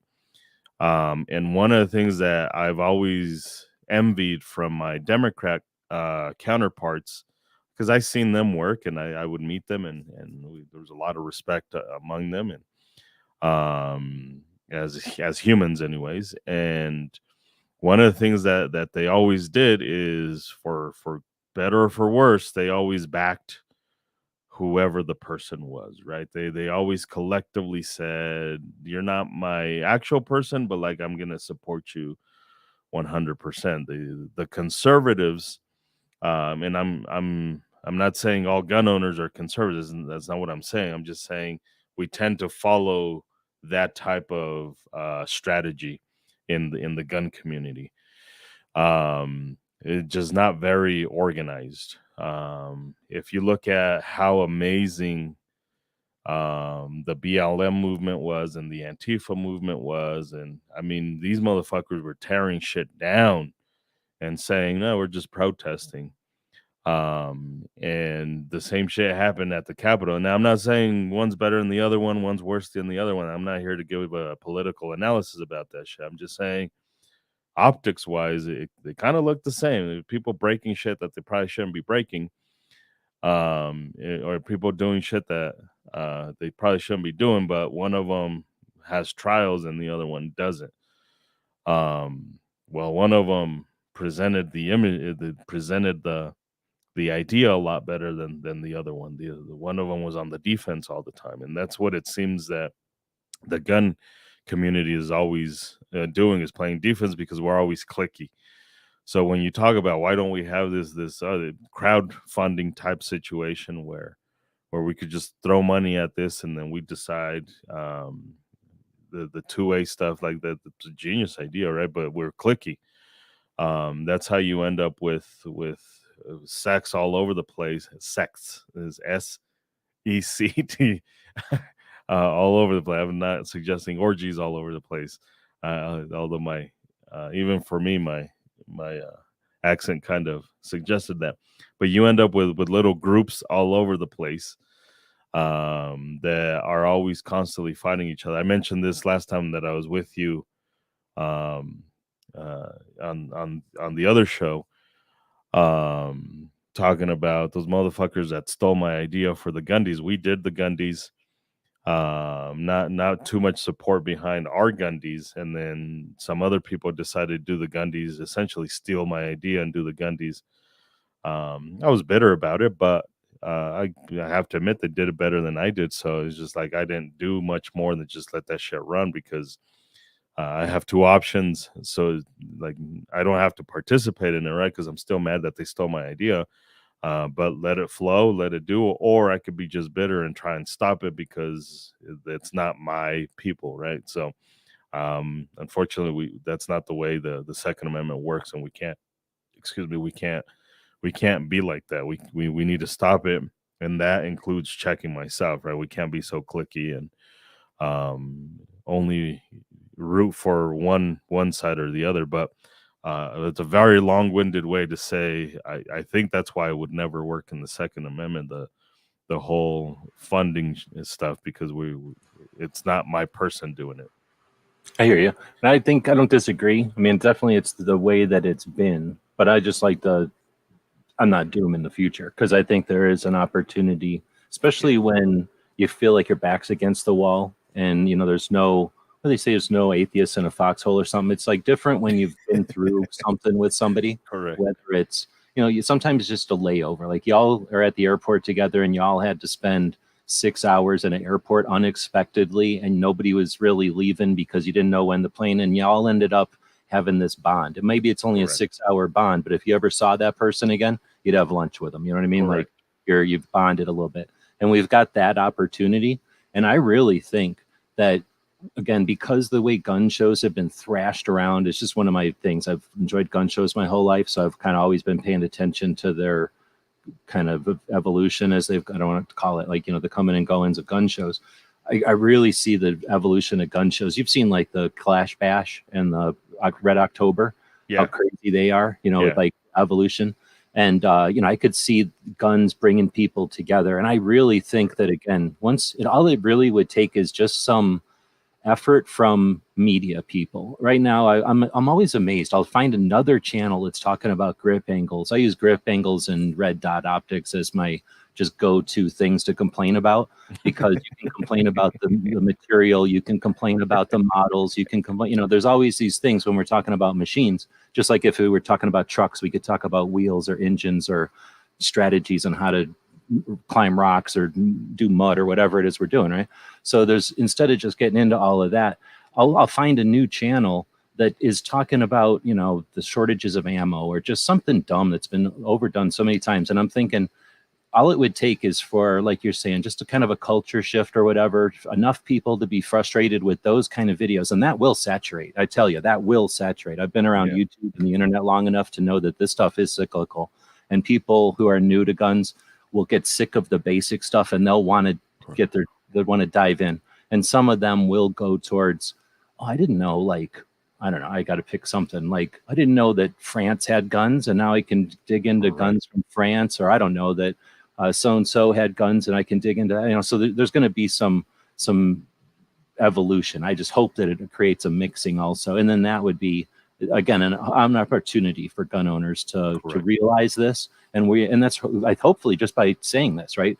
I was going to say too, that I don't disagree with you. That's the way it's been. I'm hoping that by making it known and by at least saying it, somebody out there goes, you know what? I don't have to do it that way. I can consciously make a decision and not act in reflex this time. And once enough people do that, they go, I don't know what is the traditional way anymore. I'm going to do it my way. I'm going to do it the way I feel like doing it. Correct. And that's constantly the fight, right? It's just like, well, that's what people do. And that's a horrible reason to do stuff. I'm not a gamer in any way, shape, or form. I started playing video games because that's what my kids like, and I used to talk shit about him for watching people play games, which is a stupid fucking thing that kids do, is they watch other people play games. So I had a choice, right? I keep talking shit about him, potentially alienating them, or I can play games with them and see what the fuss is all about. So I started playing with games with them, and that's one of the things that my son brought up, was like, well, that's just how the pros do it. I'm like, well, yeah, that's never a good reason to do it that way, right? Because it becomes this this mentality that there's only one way of doing stuff. Like an assumption, like that's the path because that guy did it. Correct. And that's such a horrible, horrible way of thinking, that it's only one way and it's very linear and that stuff. It's well, why? Let's try some different shit. Let's make this better. Let's make this more dynamic. Because if we're only doing it one way and we're stagnant and we're stuck, then obviously something's missing here. Something's not amazing. I'm not a fan of that philosophy. I'm not a fan of that way of thinking. That's just the way we do it. I think that's dumb. I always liked respect your elders, but question the tradition. You have to. You 100% have to, man. Cars used to be sexy, super sexy, right? I think much more personality than we have right now, but I sure do appreciate the gas mileage that we get in today's cars, and the safety features that we have in today's cars. I was thinking about that the other day on the highway. Like, that lady is talking on her phone because she doesn't even realize how safe she is. Like, she doesn't even care. You know, she's got airbags from every direction. She'll ruin her car, but she'll be fine. She'll walk away from that, right? And back in the day, if somebody was neglecting, you know, they would have died for sure, right? When a 50s car hits the embankment, it's just, anyway, yeah. And then that's just that mentality, right? Like, I could appreciate old cars and understand how stupid they were. Like, if you really think about it, they were dumb. Like, and they just didn't know, right? Like, there was no seatbelt while because nobody thought about it. And then as soon as somebody figured it out, it probably took a little while. I remember hearing, "Oh, you're going to cut your head off if you put your seatbelt on." and that's just, that comes with the territory, right? Of advancing and having new technology, and you're always going to get people pushing back, but we have to, right? Like, we got to stop the clicky stuff. We got to support even the people that we hate. Like, one of the things that we kind of could talk about right now, and I don't want to make it about that, but like, I remember when I first came in, Jaeger, holy shit, a lot of people disliked this guy, right? A lot of people were saying stuff about Jaeger, and then I almost fell into that same wagon of like, well, I'm gonna hate him, and why? Just because people hate him, and that's it, right? No other reason, and that's just dumb. So I had to like back up and talk to people that actually knew stuff, and then come to find out he's a great guy and just heavily misunderstood.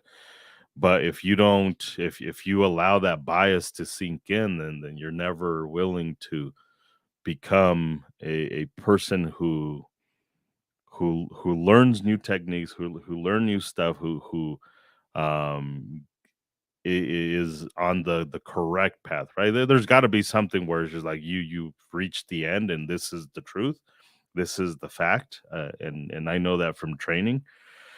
You get to a point where it's just like, I think for this particular thing, we have reached the fact, right? Like, there's no more arguing about that shit. This is the fact.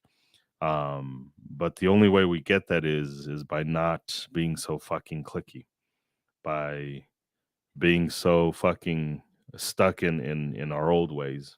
So there's better. Well, and I think that the ultimate is, this is the way to do it, and then the ultimate realization is, this is the way to do it now, or for me, right? Like, there's that qualification, and that's what you're saying, was like being adaptive and understanding that you don't have to be, the rigidity is necessary occasionally, but it's, you know, not the only value. Yeah, absolutely.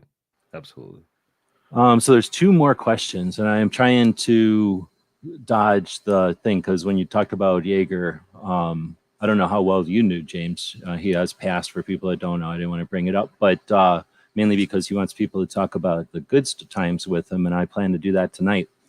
So I don't know how well you've known him or whatever. I actually didn't know him.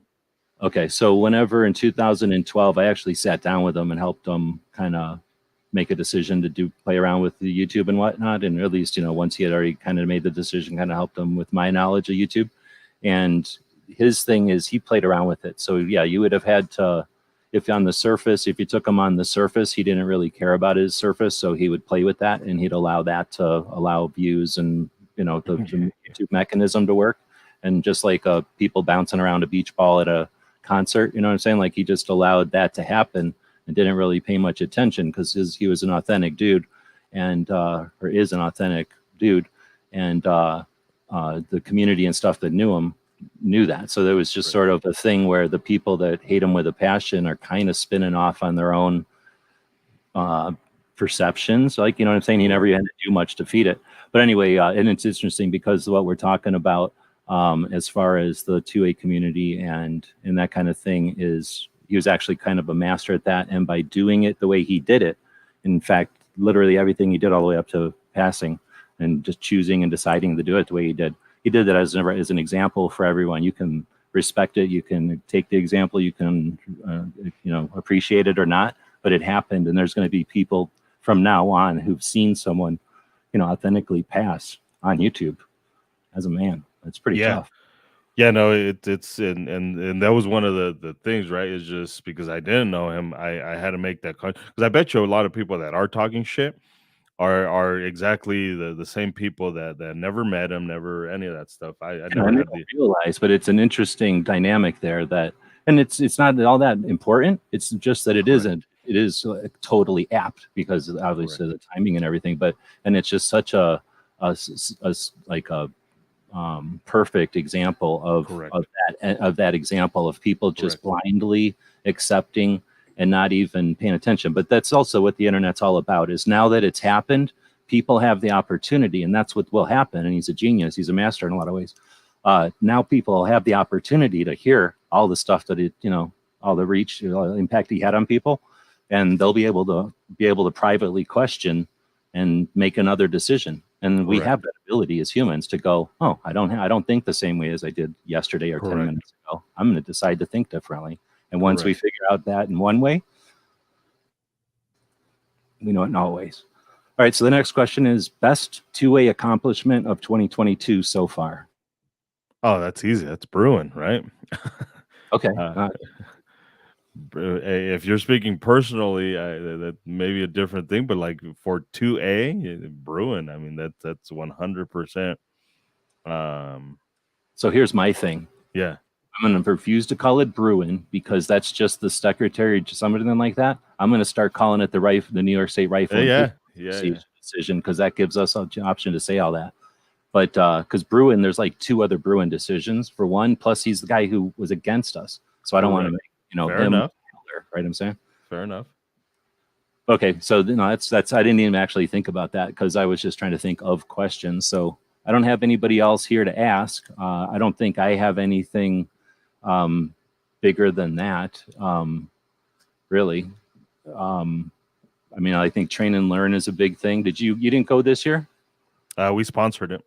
Right. But, I think train and learn is unique in that, KD brings people in. I mean, there's the Ambassador Academy, and there's a Girl in a Gun, and then there's AmCon. So there's at least those 3 that I know of. And then smaller things probably are, more like roundtables and stuff that might happen specifically for activism. But nobody's bringing the kind of thing that KD's bringing together for the low cost. And it's pretty accessible, right? And it's so well-rounded, I think is the way to say it. Like, it's accomplishing so many things at once that. Correct. I think if you're new to the, that was what I would probably put in there if Bruin didn't happen. Yeah, I think if you're new to the gun industry, the train and learn is definitely a place to go. We were proud to sponsor it this year. Most likely going to sponsor it next year as well. So, and that's the way they keep their cost down, right? Is they have companies like USCCA and Brownells, and we were lucky enough to be a part of that sponsorship group. There's a lot of other companies that are involved in this to make sure that it's a low cost thing. But if you're brand new to the gun industry, more specifically as a business owner, I'm not saying activists can't go there. It's a great way to learn. That's in my opinion better time and money spent than at SHOT Show, for sure, 100%. SHOT Show is what it is, and we got to respect it for what it is.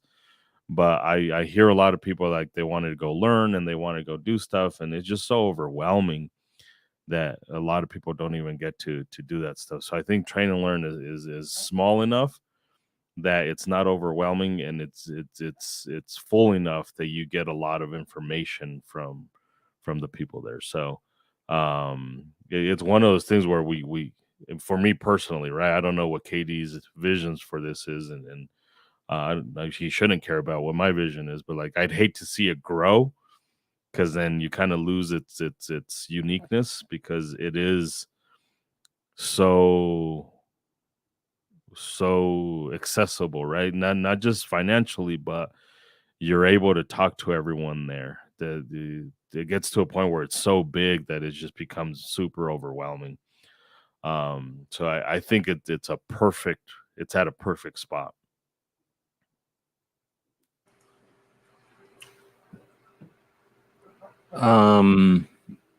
Worst loss for 2A in 2022 so far. The privately made, the frame decision was pretty bad. But now the whole, you got to register your braced gun. That one's kind of a weird one as well. So I think the worst loss is just, I'm just gonna say, the amount of power the ATF has exerted, and it's gone unchallenged so far. Yeah, okay. So I'm trying to type some of this stuff. So the amount of flex that the ATF is. Oh my God. Yeah. It's like the bully that started taking people's lunch money and realized he could get away with it. And now he's taking everybody's fucking money. And, bullies are going to be bullies. Hold on, I can't talk and type at all. So bullies are gonna be bullies, but the worst part, I mean, we basically had effectively the same answer, is that they're not doing nothing about it. Because my answer was going to be, I mean, there's a lot of black eyes, I'll give you. We got the one hand job or whatever. I guess it's a longer lasting thing than that. We got the power up or whatever with the New York State Rifle Business Association decision. And we got black eyes with this other stuff. It's interpretations by the executive branch. So the amount of people that are complaining and being butthurt about it is infuriating, because it's something that's going to be reversed immediately when we pressure on it. And that's what I'm going to complain about, is that there's no, kind of going back to what I was complaining about before, I guess, there's no leadership or no kind of structured response to this, to just take the overwhelming resources that we have available to us. We don't even need anything more. We just need to use more effectively what we've got, strategically what we've got, and we haven't done anything. Yeah. And since they see no resistance at all, they're just laying it on more, and all we're doing is observing them do it. And yeah, I mean, I'm not gonna. That's my word. Just all the different resolutions, but I think I agree with you that the last part is my answer, that we didn't do nothing to all this shit that's happening. But you're right, the stuff that's happening is annoying as hell. And I don't know that. Well, I don't want to keep talking here, but we've gone about 2 hours. I don't know if we cut any of these things off, that or if you wanted to add anything to any of the pieces here. Kind of been wandering a little bit, kind of briefly, kind of jumping between these 5 questions throughout the 2 hours. Nah, I'm good. This is always good. I never know if I'm about to. I try to leave notes, so I don't know sometimes when I'm going into something here that I'm cutting somebody off. So I always like to, just in case, so you want to finish something, give you a chance for that. Otherwise, I want to thank you for showing up. I do want to cut it off so that we don't go all evening. I'm sure there's other things going on a Friday night. It is a holiday and everything. Thanks to Amanda Suffolcool for jumping in on the tech side, and then Clover for jumping in earlier. Thanks to everybody who showed up live. But now, Edgar, if you would, give us an elevator speech about what all you've got going on, and take as much time to plug anything else you might want to plug out there on our way out. First, I appreciate the support. There was a few comments of support, so I appreciate those of you that are supporting. Gunsforeveryone.com, gfenational.com. On gunsforeveryone.com, we also have the Gazette. Usually I don't put it online until a couple weeks after the print version has gone out. But there is a Gazette, an actual newspaper that we print out every single month, and we are trying to get it in as many states as possible. Right now it's just in Colorado, so that's kind of what we're up to. We're working on Spanish content over at personaldefensenetwork.com. So if you're interested, if you got friends that are Spanish speakers and want that information, or know anybody, Personal Defense Network, I'm working with them on creating this content. So that's a little bit about what we're working on. Right on. Barbecue had asked a question. Someone else will ask it, and you know more about this probably than I do. I only know of the Train and Learn, but Barbecue is asking, in a recent interview, KD said the Train and Learn builds off the previous year's Train and Learn as far as its curriculum. So do you see a time where the new people would be too far behind the ball to attend? Like, will it kind of progress to an advanced level or something? I don't think so. I think it's so geared towards the beginner, the let me rephrase that. It's so geared to the first day for business development, and I think they do a good job in being sensitive to those that are pretty new to this stuff. So like this year they were talking about social media marketing and sending out press releases and how to work with the media and that type of stuff. So there was a lot of great information that would be good for anybody at any level. So I don't see that happening at the Train and Learns.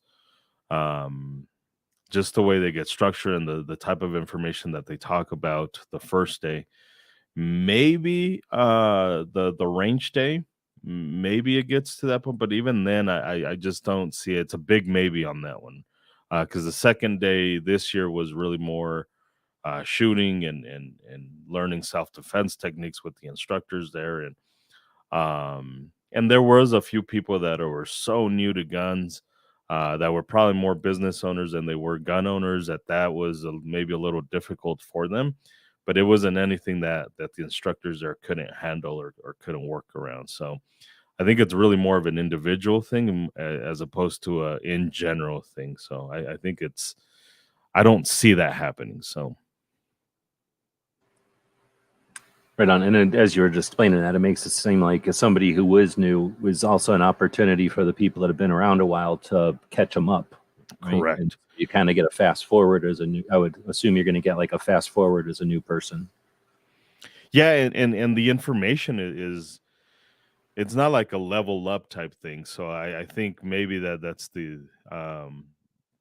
maybe the misunderstanding. Like it's not a level one. Oh, you had to be here for this or anything like that. It's just general business information. Business people have been in the business for a while, sharing their knowledge with other people that are trying to start a Like a if you business. talk about YouTube this time and you talk about Instagram next time, it's not like it's an advanced YouTube class. It's just something different that Correct. wasn't addressed the first time. Correct. Or Exactly. like if it was pistols and rifles this time and it's shotguns and revolvers next time, it's not like it's advanced pistol where now you're behind the Correct. Correct. So it's it's growing in the sense of it's getting better. I'll say that. People who went to the very first one and people this year and last year will tell you that every year is just getting a little bit better. So that's always a plus. So I did have a poll going on the YouTube side. It lets us do a poll while we're live like this. So I asked people, how was August for Second Amendment? Was it a great month, a good month, an okay month, or a bad month? Edgar, how would you answer? How would you have answered that poll? I think it was good. Yeah, there was nothing atrocious. I think overall it was good. Well, we had the 24th was the one. Oh, that's right. That's Correct. put it, okay. I mean, I don't want to call it bad because it is bad, but we handled it okay. We didn't freak out. We could have handled it a lot worse. I try to think of sometimes what would happen if Hillary was in there or something, right? And Like, we just got a partial injunction on that, didn't we? I don't even know. Oh, you mean the FPC did, right? No, I haven't read any news, so I guess I don't know. We're Yeah, talking I thought about which one? I thought maybe if you've got time, I'm gonna try and Yeah, I don't mind. But no, I've just been doing some other stuff off non-gun related, so I hadn't been paying attention to news. FPC secures partial or preliminary injunction and lawsuit challenging ATF frame or receiver rule. So it seems like today, it's on their Instagram. I don't. There's a lot of words. So that's good to hear, and that's the one that allegedly was going to the new interpretation or new rule change Correct. or whatever that was going to take place on the 24th. Correct. FPC, the Firearms Policy Coalition, put forth law, paperwork, whatever, to say we don't like this. We're going to challenge it. Therefore, you can't enforce it until we've had our chance in court. Correct. Like that, right? Correct. And it's Awesome. just a partial injunction. I haven't read it. I just remember seeing that today. So right on, and that's basically one of the recourses we've got. correct. And see, again, that would be great if we had. Well, what I'm going to effort for is have something like, I don't know what it's called because I'm not into sports, but I know if I'm shortcutting in Vegas and I want to get somewhere in some of the hotels, I got to cut through the sports place, and they'll have like a giant thing on the board, a giant sports scoreboard or something up there that's got like every result of every game and every horse race and everything anybody could ever want because they're betting on everything. We need that for 2A. Like they just need a giant scoreboard that gives us a tally of where everything's at. You know, what's hot, what's moving, you know, maybe like what stock people look at for their stocks and bonds and stuff. But that is a good idea. Anyhow, so with that, thanks again. We've almost knocked it right at the 2-hour mark. I do appreciate you taking time out of the day and the month, I guess, to do it. I'll put you on the list. Try to invite everybody, like I mentioned at the beginning, to give us a roundtable and not to talk about necessarily news of the day, at least not react to news of the day, but instead try to offer some different positions, different points of view on what's happening, and some different tactics to go forward. And then I like to also give as much thanks and appreciation to those who are out there efforting, because there are a lot of people accomplishing stuff that a lot of conversations say should be getting done. And that's just a miscommunication, just unawareness. And we can end that by using these social platforms more effectively, like tools. Yeah, absolutely. We're like, oh, I'm going to reload because my 9mm doesn't hit, or isn't as fast or as accurate as I want, so I'm going to reload the perfect. Well, if you're not getting what you want out of your social platform, put some effort into it. Help keep the ones that you're interested in front of more people, and what you'll end up with is more of the stuff that we appreciate out there. All right, I'll quit preaching and we'll end it. Thanks for watching.